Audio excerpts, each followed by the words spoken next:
What is up, Hank Brown? Thanks for joining me today. Of course, I'm excited. This is awesome. Well, I know you have a busy schedule because you're in season with Auburn football. So thank you for taking the time today to do this. But this is so cool because you're in SEC country in Alabama, Auburn, and I'm up here in Boston. So super fun and cool for me to get to talk to you today. But I want to start with the question that I ask all the people that come on this podcast. What is Hank Brown all about right now? I know football is like, consuming the life and your time right now, but outside of football, what are you all about right now?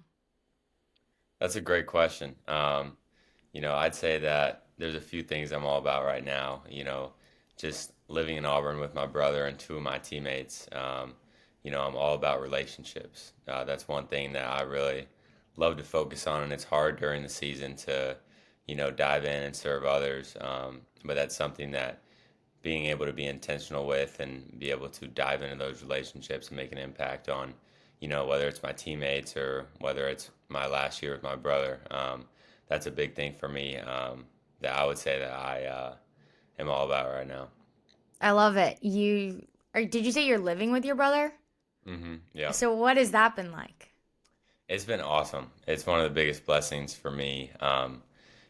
He's a senior, and so he's about to move out and go to Nashville.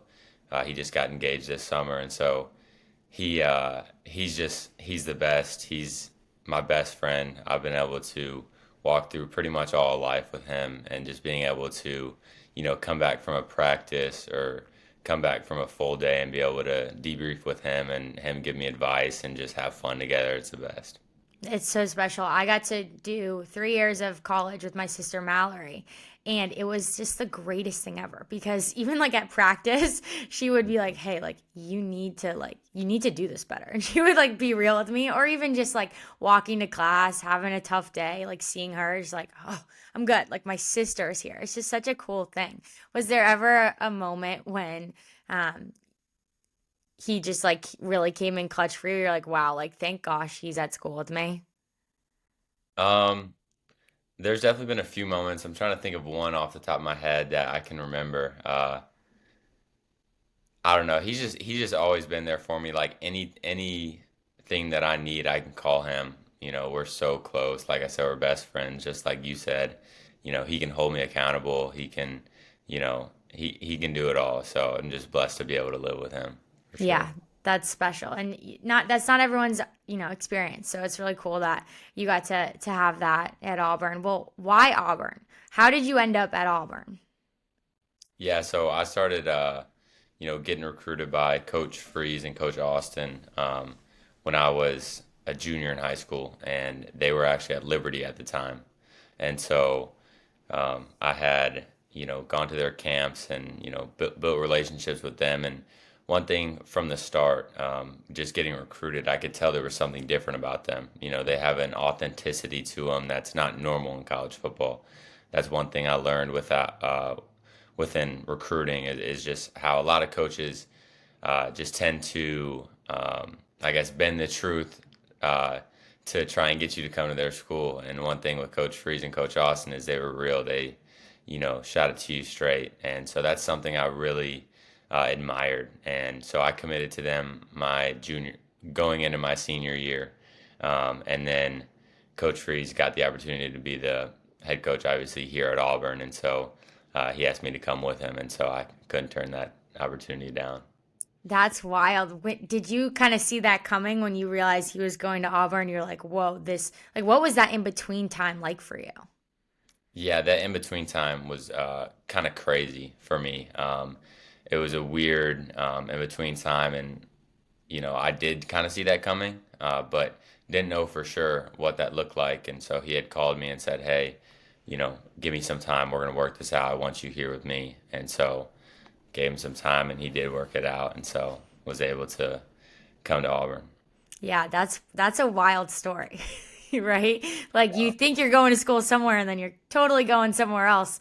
But like, look how cool it worked out, and you got to go to college with your brother. Like that's just Yeah. so fun, crazy. Well, I've actually never been to Auburn. I've never been to an Auburn football game really, and just growing up, just being living in the South for a little bit, like I always wanted to, and I've never been. So for people like me who have never been to an Auburn football game, what is it like? Man, I'd say it's really unexplainable. Like our fans here are crazy in a good way. Like they go all in for this team, and I mean you can see it uh, at our home games. You know, they fill out the entire stadium every single game this year. It's been sold out, and so it's like it's super impressive. And you know, I mean the atmosphere around the campus, like you can just tell. You know, these people live and die for Auburn football, and it's so fun to be able to play for these fans. And you know, honestly, I went to Georgia this past weekend for obviously we were away at Georgia, and I got to see their atmosphere and kind of compare it to our atmosphere at Auburn. And not taking a shot at Georgia, but it It wasn't was like, what's about nowhere to come? nowhere near what we have here at Auburn. So it was just cool to be able to compare the two and see kind of the differences. But yeah. I love it. Well, we love that rivalry. That's hilarious. I need to get to a game at some point. Are there any traditions that are really special at Auburn that go down at football games? Yeah, I would say the Eagle flight is the biggest tradition, and we're actually in the locker room for it. But you know, that's all the fans can talk about. My family, that's all they talk about is how cool it is that it flies around the stadium and then lands on the Auburn logo. So So pretty cool. I don't actually know what you're talking about. So it's like an eagle that flies around the stadium. Yeah, they let it out of a cage before the game, and it like flies around, and everybody's saying, you know, War Eagle, and then it lands, and you know, everybody goes crazy. So it's pretty cool. That's wild. And you guys are in the locker room while that's happening. So you just know that from being a student there, going to games growing up, probably. Actually, interesting fact, I never went to an Auburn game growing up, and I wasn't able to because when I flipped, their season was already over. So I have not been to a game as a spectator yet, but I knew that from videos and from my family. Wow, that's wild. What a cool, what a funny fun fact. So one day, years down the road, you'll get to come back and cheer on That's your right. former team. That'd be pretty That's cool. Well, you mentioned your family and your brother and them being at the games. What has that support system been like? Do they get to go to all your games? Yeah, they do for the most part. So I have two little brothers, and they both play for Lipscomb Academy in Nashville, and so they aren't able to make it to all my games, but for the most part, they have this year. And so it's a blessing being able to, you know, just have the family support that I do, and then also like I have a huge extended family as well, and their support has been incredible. You know, just whether it's you know on the roller coaster of up and down, just them being able to send me scripture and send me truth of you know what really matters has been huge for just my perspective and me be able to you know keep pushing forward. That's incredible that they're able to do that for you, right? Like you said, through the ups and the downs. Like people who will keep you grounded, like, hey, you got a game next week. Like this is awesome, but like there's more to come. And then even like in the harder times too, sometimes when you face challenging things, your brain kind of spiral, right? I know this was something for me. I'd be like, oh, that the world's ending, and then someone like, listen, like you got a class in like an hour, like get like you got to go, you got to let that go. And so that's awesome that they're able to pour into you in that way. What are your parents like at games? Is your mom nervous and screaming the whole time, and your dad doing something else? I know for my mom and my parents, my dad played football, and he would say, I used to get more nervous for your guys' lacrosse games, for my girls' lacrosse games, than I did my own games, which is so wild to me. I'm like, how? Like, in no way does that make sense to me. But you know what? I appreciate my dad loving us that much. How are your parents at games? Yeah, it's funny that you ask. My dad is, I think he's pretty similar to me in the way that he's pretty calm and, you know, super chill during the games. I'm sure he does get really nervous. He doesn't share that with me, but I think that he's, for the most part, very calm. But my mom, on the other hand, she has a hard time. She gets very nervous and sometimes can't even watch. So my dad, it's a good combination though because my dad's able to calm her down and you know you know, tell her, kind of give her, encourage her, I guess would be the right way to say it, of it's gonna be okay, he's fine. So, That's good. Well, I'm glad that they're next to each other during games. That helps. My mom kind of similarly would get really nervous when my dad would be playing. And I remember there was this one time we were at Lucas Oil Stadium in Indianapolis. We were with the Colts at the time. And I look around my siblings and we're like, where's mom? Like, where did she go? She was so nervous. She was walking around the stadium, like in the concourse. So my it's mom true. does the same thing. She paces when she gets really nervous. She'll Yes. find a place to walk. Yeah. That's so good. Well, it's awesome that they're able to be there and come to your games. It's a really special thing in all aspects of it. So you're a quarterback, and quarterback is a very hard position. And one of the hard parts that people don't talk about too much on interviews is like you get hit a lot. Has there been a hit that you've taken and just your college career so far? You're like, man, that was a boom, college football. Here we go. Yeah, I would say there has been one. I was sitting back in the pocket and had to make a late throw, not to the flat, but it was a corner route, so about 20 yards downfield, and I knew there was pressure coming, but I just had to stay in there and take the hit, and I got destroyed by like two or three dudes and just drove it into the ground, and did not feel good. Definitely felt that one the next day. Yeah. What were you thinking? You're like, it's coming, but I gotta make the play. And then there, it's worth it. Yeah, it's worth it. That's good. Well, how did you end up playing quarterback? Did you play other sports? Was it just football? What has your athletic journey been like? Yeah, so my dad actually played soccer, and so growing up, we all started playing soccer, and we also played flag football as well. But soccer was kind of our main sport, soccer and basketball. And then my older brother Parker decided that he wanted to switch to tackle football in sixth grade, and so he did that, and he started playing quarterback. And when I watched him play quarterback, I was like, that looks really fun. I wanna do the same thing. And so I kind of followed in his footsteps. And we always have had a love for football, obviously. But when I saw him really play the position, I was like, I want to do that. So then I started playing in sixth grade as well, and have played ever since. And so you're really following after your brother. Hmm. That's so good. Has he, after games or maybe before games, does he give you some like football advice, even though he's not on the team? He does. Yeah, he does. I love talking to him, before games, even before practice, just, he gets me fired up and gets me rolling. We kind of played quarterback, a little bit different style. He's more of a dual threat quarterback, and so, but like he loves getting me fired up and getting me going for games. I love it. I love it. Well, Hank, you're younger. You are just in your second year at Auburn, and you're in this quarterback position, which is a position of leadership, right? And really, you can be a leader in any position on any sport, but this is a significant role. And as a younger athlete on the team, it's kind of hard to take that like leadership position, and especially when you're like talking to guys who are probably older than you, have seniority over you, have been there way longer. How do you lead in the locker room being a younger player? Yeah, I think this kind of goes a little bit back to what I said at the beginning is what I'm all about.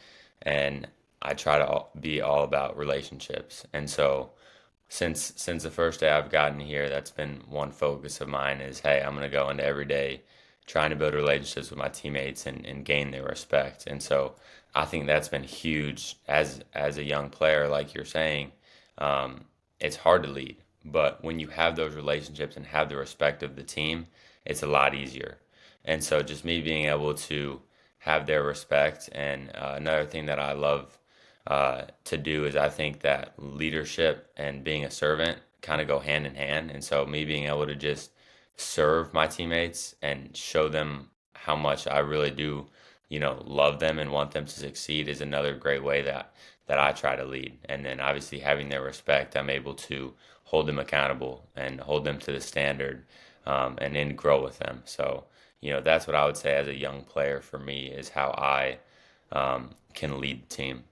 And you said like serve your teammates, and some people like for me, what comes to my head sometimes is it's a little thing. Like, you know what? I'm gonna grab the trash on the ground that maybe my teammate left. Like it can be as simple as that. But when you say serve your teammates, like what does that look like for you in the Auburn locker room? Yeah, I think it is little things like that, but whether it's, me just encouraging them, me, doing that little extra thing in the weight room for them, cleaning the rack up in the weight room for them, or, in the locker room, throwing their loop in the dirty loop bin, just little, I think it's little things like that, just No showing one them, hey, wants to touch the dirty loop bin. nobody does. Nobody does. So, like, yeah, like I said, it's little things like that that just shows them, hey, I got your back. I got you. And that is it's so awesome when you're able to serve in that way because it really just shows like I'm honoring my teammates and sometimes they'll never know what you did for them, right? They'll never know how you're serving them, but I love that. And I'm wondering if there was ever a teammate who or even like a family member or a friend outside of football who you really saw, hey, wow, look at how they're serving someone else. I'm going to bring that into the locker room. Was there someone for you that really modeled that you think about? Yeah, I think about my dad, and he always talks about just that servant aspect. And one story that he would always tell us kids is about his dad, actually.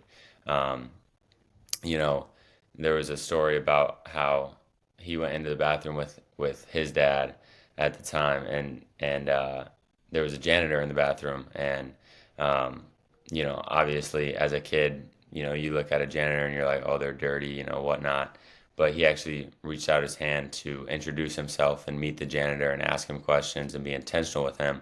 And my dad always says how that stuck with him for a long time. And so, just that servant aspect of, hey, I'm going to be intentional with you. I'm going to show you respect as you deserve it, as everyone deserves it. And, that's something that I think my dad models in a great way and something that, he uses to serve others no matter who it is. And so I've seen him do that many, many times in my life. And so that's someone who I can, represent and try and strive to be like. Wow, that's a powerful story. And it's gone through generation, right? Which is so cool. And I'm sure you'll tell your kids that. Like, this is the standard. This is what we do in the Brown family. I love that. It is so cool. And that's similarly like that's something that my head coach would say to us whenever we were in a new environment, like, hey, and just the start of the season with new girls on the team, hey, you're treating the athletic director the same as you're treating the guy who is getting the turf ready and setting up for our field and our games and putting the nets out.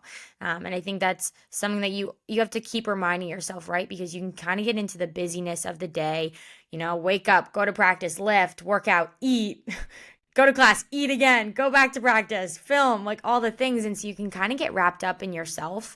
And it's so important to, really just bring attention to people who might be going about your day serving you, right? Like these people are serving you in the facilities that you're in. And it's so important. It also just brings you out of like yourself, right? Like you're like, oh my gosh, like I'm thinking about myself all day. How well did I play? Do I have class? Did I do my homework? All the things. And it just brings you outside of what you have going on. So I love that you brought that up. For sure. It definitely does. And it's like you said, it's so easy to get caught up in yourself and the busyness of the day as an athlete, just all the things. But being able to be intentional and just, truly focus on others is a huge part of it. So you talked about serving, but then there's also a part of leading when you're younger that's like you kind of need a boldness. You need confidence. You need to be able to be like, I'm going to shout at the team right now. Either I'm holding them accountable or I'm going to love on them. Like whatever it is, it can be a little intimidating at times. What advice or what do you do to kind of have that courage and that boldness to be like, all right, I am going to lead this team vocally right now? Yeah, I mean, you hit it right on the spot. You have to be bold and have that confidence. And I think obviously those go hand in hand. And to be able to be bold, like you were saying, it's got to be just that confidence that you have, knowing that, hey, I'm putting in this work every day to go out there with my teammates and dominate, and someone's going to have to lead us. And, you know, I love the Bible verse that talks about, don't, don't let your age affect what you do. And so it's like no matter how young you are, it doesn't matter. I can still lead whether I'm a freshman or a senior on the team. And so just having that confidence to be able to be bold is huge. And so that's something that, I'm still striving to work on. But a really important aspect of being a young leader for sure. Hank, I love that you brought up that verse because I actually made a note of it when I was thinking about like asking you this question. It's First Timothy 4:12. It's don't let anyone look down on you because you're young, like setting example for believers in speech, conduct, love, and faith and purity. And I was like, this is the verse that I would attach that for my own life. Like, how do you lead when you're young? And someone spoke that over me. So when he said that, I was like, boom, he's on it. Like, I thought about it, but you were on it. And someone spoke that verse over me going into college my freshman year. And is actually a woman from Nashville, great friend, Karis Hudson. She works at an orphanage called Anita's Children in Haiti. And she made a big life move early in her life when a lot of people were going to college. She made the bold move to move to Haiti and go like change her lifestyle and live a different way. And that was hard in itself. She was basically just encouraging me like, hey, don't let people look down on you because you are young, and like don't let your age, determine what you do and how you're living your life and how you're leading. And I like really held on to that verse in times when I'd have that like conviction, like, do I say this? Do I not say this? Like, do I lean in? Do I not lean in? Do I even like maybe even a moment when you're not quote unquote the leader, but like, do I encourage someone who's older than me? Do I serve someone who's older than me? I think that could even be a little moment of hesitation because usually you would think like, oh, it's top down, this is how it goes, like I'm not gonna encourage the best player on my team in this like authentic way, right? Like a little different than like you're awesome. It's more like, hey, you got this, like you can do this move, this is how you broke that person's ankles last time, you can do it again, right? Like there's a different type of authenticity there. And so I love that you brought up that verse. You're right on the spot. That's awesome. Yeah, it's an awesome verse, and that's one thing that my mom always talks to me about. Don't let your age affect, what you do. Just be confident and bold. So that's really cool. I love that. Well, I want to get into some of the highs and lows of sports because it is inevitable. It's what you're going to face, whether you're healthy, you're injured, you're playing, you're not playing. Like sports are so up and down, and it's really hard to stay kind of even keel, right? Like you can't get too high, you can't get too low. So, how do you handle hard and how do you handle the really high highs and the really low lows with just kind of staying even and staying steady? Yeah, that's something that this past month I've really been able to experience, and I've grown so much from both the high and the low. But I think just truly, I think what it really comes down to is for me, just truly having my identity in Christ. And I think about it all the time. Of man, I don't know how people play football, especially at the quarterback position. All athletes, though, just having their identity in their performance and how they play. It's like, man, nobody's perfect. So it's going to be a roller coaster. So I'm just blessed and thankful that I'm able to have a perspective of knowing that my identity is in Christ. And so whether I'm, playing amazing or playing terrible, glory be to God. And so, when I would say one thing about when it is, and when you are in that valley, and when you are struggling, for me, one thing, a few things that I've clung to is just one, like I know for a fact that God works everything for the betterment of His kingdom, and so I've just been clinging to that, because, you know, I think people. So for a little backstory, I've started two games this year, and my first game was against New Mexico, and I had a great game. It was exciting, and then my next week, we played Arkansas, and I played terrible and got benched,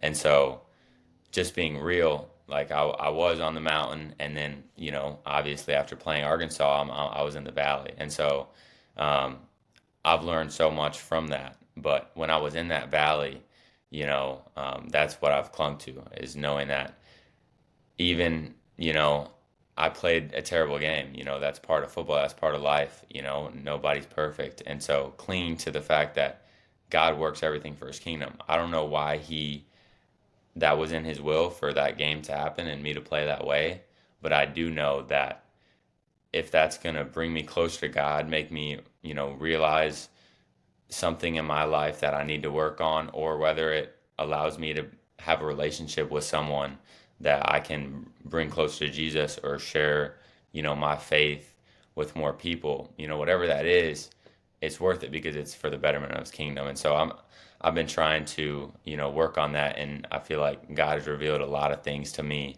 in the valley, and just I love the verse. I don't remember the whole thing off the top of my head, but I'm pretty sure it's James 1:1, rejoice in suffering. And so I'm trying to learn how to do that. It's hard, but just trying to have that perspective of like, I'm going to rejoice in this time because I know that it's going to provide so much more in the future. And so Mhm. just being able to learn from it and grow from it has been really good for me this past Mhm. month. Well, thank you for sharing all of that. And I know there are going to be a lot of people that are like, wow, like I am so inspired by this kid and his resilience. And just that was amazing. And everything you said was just so good. There is so much good in there. And I think that can be a huge sense of encouragement to people, like, regardless of whether it's going awesome for you or not, like, God can still use it. And you're saying, I know for a fact God is using this. I don't know why he's putting me through this. That kind of sucked. Like, that's not what I don't know why. Like, I had this really high. I was on the mountaintop, and now you bring me in the valley. Like, what the heck, God, right? Like, that's how you can kind of feel. But I love how you're just like so confident because you're like, no, my confidence is in the Lord. My confidence is not in myself, right? If my confidence was in myself, then like right. Yeah. So I love that how you said that, and I know something for me. Like, there have been times in my own athletic career when I come off a really high mountaintop and I'm feeling great, and then even this coming off my senior year of college, I miss a wide open net in my senior night. Like, I'm like, oh my gosh, like I felt like it was just heartbreaking, and I wasn't really playing too much of the time, so it would have been an amazing moment. I didn't play well, like I really didn't play well, and I remember leaving that game being so heartbroken. Like, oh my gosh, that was like could have been the coolest moment, one of my last lacrosse games ever, and it did not go. I'm like, God, you wrote the story so well. Like, the way that you planned it out, like if I wrote it and this is what I think your story is, it seems like it's going just like this in the senior night, and you're on the field again, and then boom, you miss a wide open, like no goalie, like so bad basically, right? And I had to take that moment where I was like really felt that pain, which you probably did too after that loss, and you're like, okay, I got to feel this. I got to bring my attention to this pain and the hurt of not playing well and having this game not go the way that I wanted it to. Um, but then you kind of have to be like, okay, God, I'm trusting that this was your plan. And if it's your plan, then it's better than anything that I could have done. And I kind of had to have that like reset. Like, I have friends here, I have family here who just are happy to see me on my senior night, regardless of whether I got in the game or not, like, let alone scored, right? And so I love how you said that. When you're in that valley, like, what is that, like, tangible something that you're saying to yourself, or something that someone else is saying to you, or physical thing that you have to do? Like, it's like a walk to the fence and back. Like, I don't know what it is for you, but how do you get from that feeling of being in the valley, because you have to feel it, right? Like, you have to feel it out. How do you get from there to that, okay, God, this hurts. The hurt is not going away. The suffering is still here, but I'm going to just have this breath of, I have peace because I know that this is how you wanted this to go. 100%. For me, one thing that I've been doing since I was in that valley, and one thing that I learned that is super beneficial for me has just been literally like walks late at night. Like, I'll get done with everything that I need to do that day, all my school, all my work, practice, watching film, getting all that done. And then, it's nighttime and I don't have anything else to do. So I feel free and I'm able to just go on a walk with God and just sit in His presence and just be still and try and just listen to His voice. And I think that's the biggest thing for me. And the reason I do it at night is because I feel like I don't have as many distractions because I got all my stuff done. And so just being able to sit in His presence and just try and kind of hear His voice and just talk to Him, just like He's my friend, has been huge for me these past few weeks. Just being able to kind of debrief and, listen to what He has to say to me and be able to talk to Him throughout it. So I think just going on walks for me has been huge. Listening to worship music and just, hearing His voice is what I've been doing. So if you're ever on campus and you see Hank Brown walking around at night, he's talking to God, so don't interrupt that conversation. That's exactly right. I love it. Well, that's something that you do just to, right, like refocus yourself. Are there other things? Because being a college football player and quarterback and Auburn, like you got a crazy schedule. So is there like what is it? What's the schedule like? Is it chapel Friday? You probably are watching film Sunday morning on the Saturday game, so you probably can't go to church Sunday morning. Is there FCA? Like, where's your faith community? How do you fit that all in? What's the rhythm for you? Yeah, so I'm actually blessed to have an amazing church here at Auburn. It's called Auburn Community Church.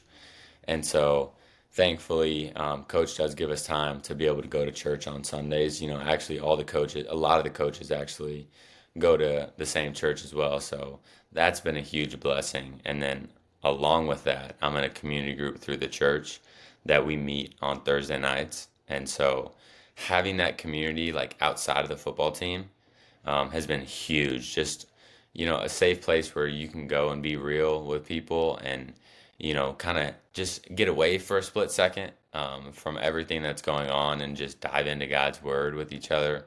That's been huge and super fulfilling for me. Um, and then along with that, like you said, we do chapels Friday night at the team hotel, and that has been really cool. Just to dive into the word with my teammates and just kind of, you know, help them grow and grow alongside with them. And, a lot of times people have questions and, it sparks, conversations that you're able to just talk and grow with each other.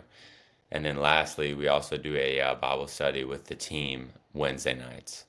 And so that's another great opportunity for me and some of my teammates just to bring people along and, grow with God. So there are actually a lot of opportunities within our week, even though we do have a super crazy schedule, that we've created time to be able to, um, obviously grow closer to God and grow closer in relationship with one another as well. So.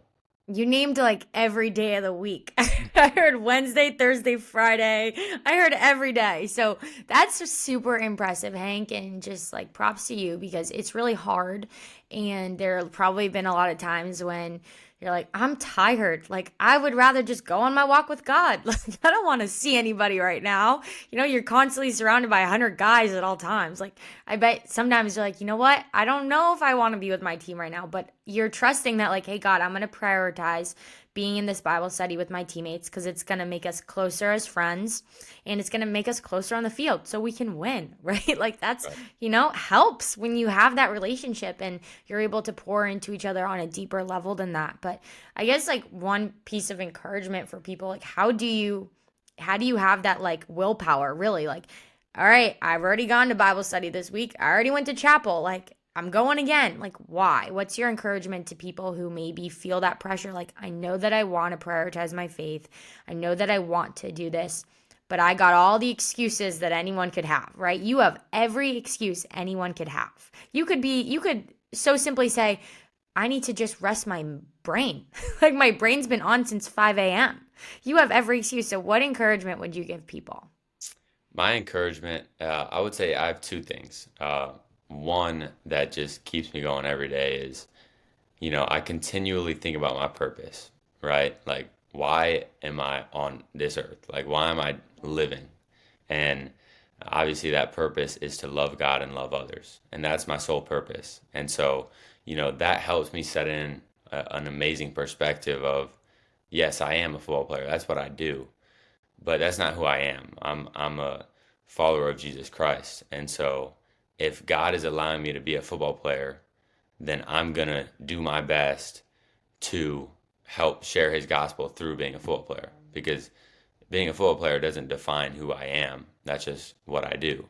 And so just having that purpose of saying, I'm here to love God and love others, like that's my purpose. And so if I'm spending my day going to school and going to practice, but not, serving others and diving into Bible studies with my teammates and with my community group, like then I'm not fulfilling my purpose. And so, just setting the perspective of that Bible study is arguably the most important thing in my day, you know?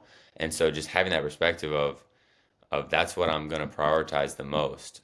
And so for me, just having that, purpose, being intentional with knowing that's why I'm here, that's why I'm doing what I'm doing, is to share the gospel and to love others.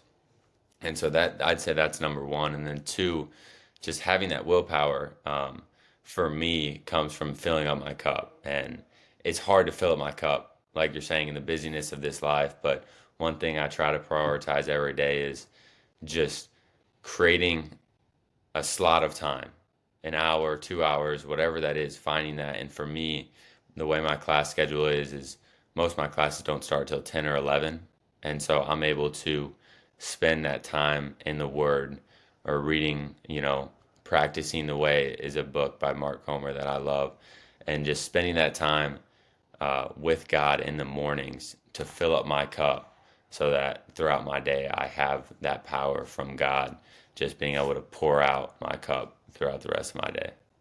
I love that you said that because that was something that I had to really learn in college. And the person who helped me the most with it, this guy, Mark Lassini, he came on this podcast and he's a professional lacrosse player. He's a peak performance mental coach. And honestly, initially someone recommended me to talk to him and I was like, I'm not doing that. I'm not into the sports psych stuff. Like, no, thanks.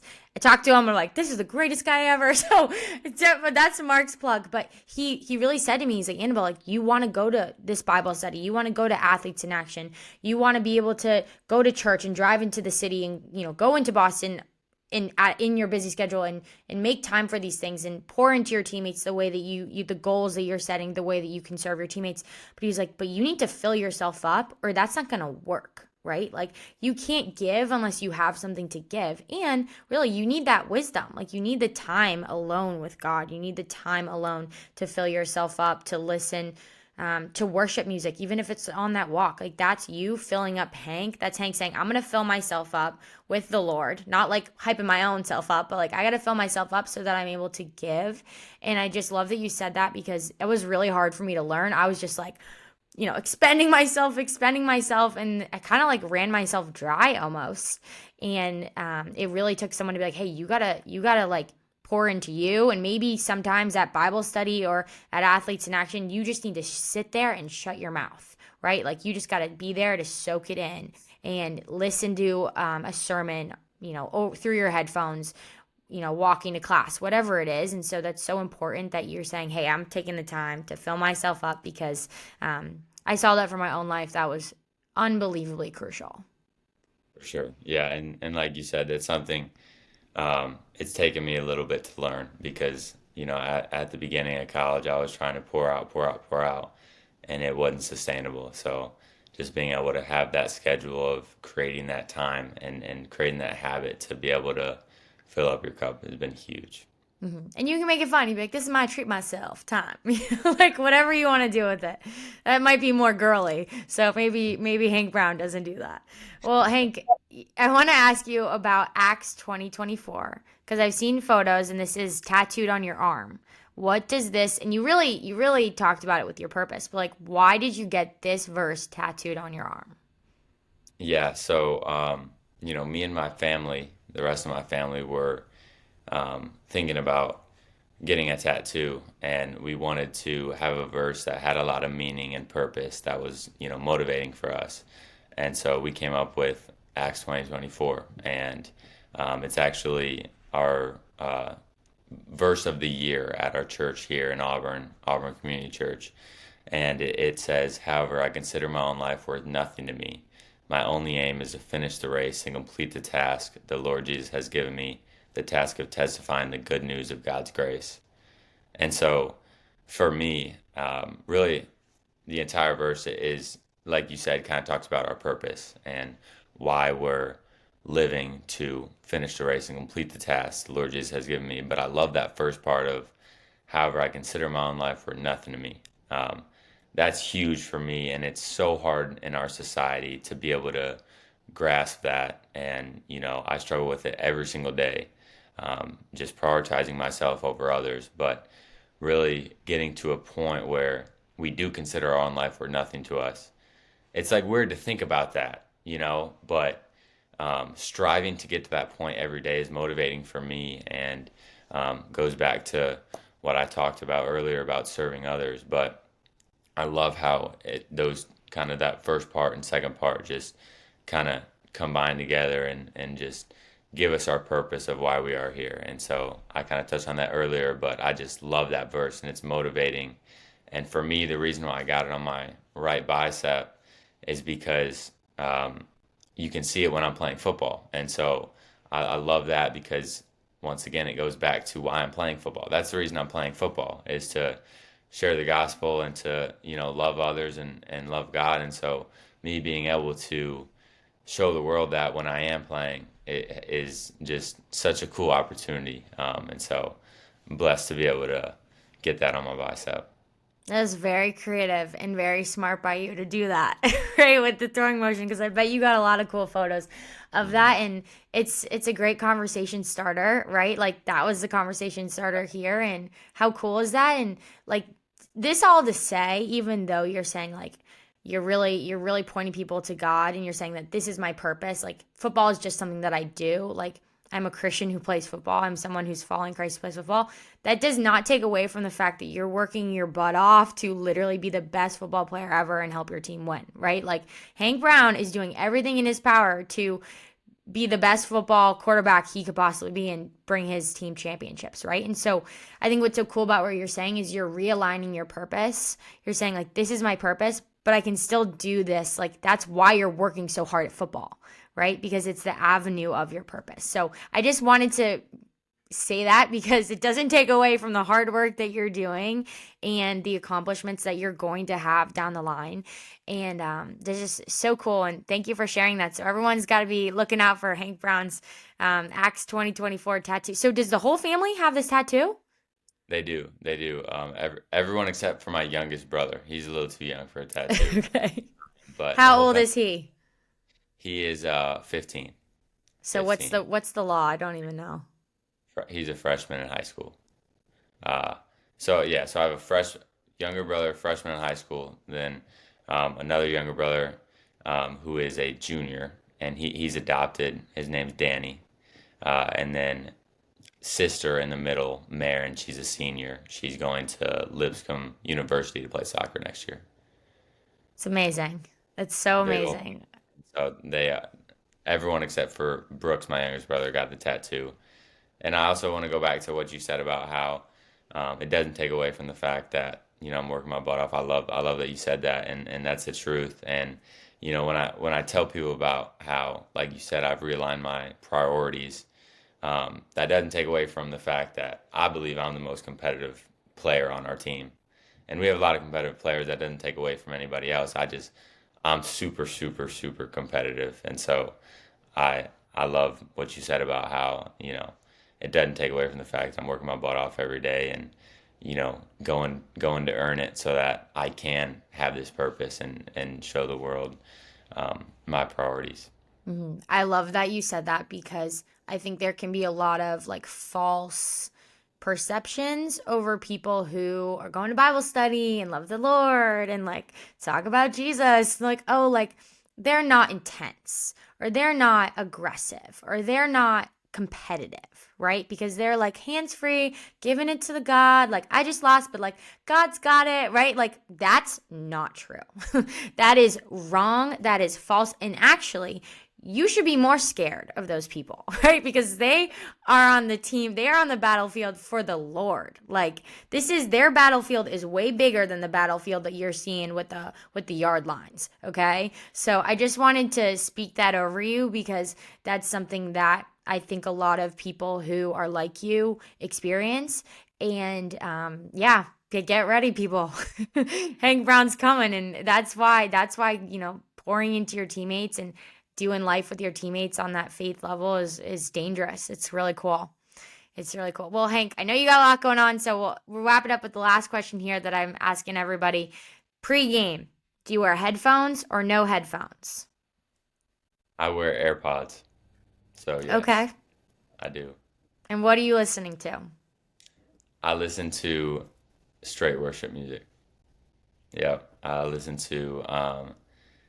I feel like for me, worship music just calms my mind, gets me prepared for, um, the game. And like I said earlier, it just allows me to play free, knowing that it's in God's hands. But um, like you said, it doesn't take away from the fact that I'm gonna go out there and dominate. But I do believe that it prepares me the best for the game and allows me to just be calm and know that God's got me. Hmm.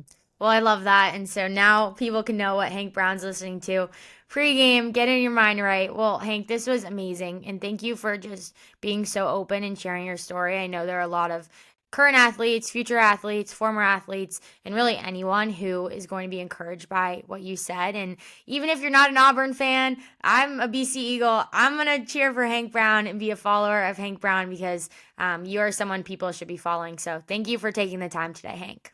Thanks for having me on. It was awesome.